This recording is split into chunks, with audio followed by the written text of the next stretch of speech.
Jamani,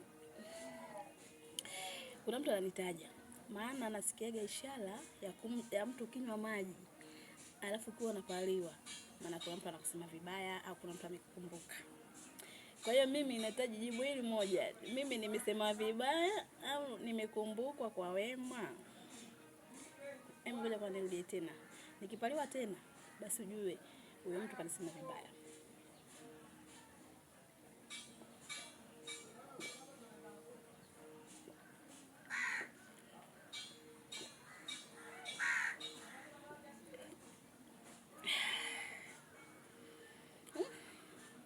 Huyo mtu kanisema kwa wema. Mashallah, namshukuru Mwenyezi Mungu, wema wake basi hudumu juu ya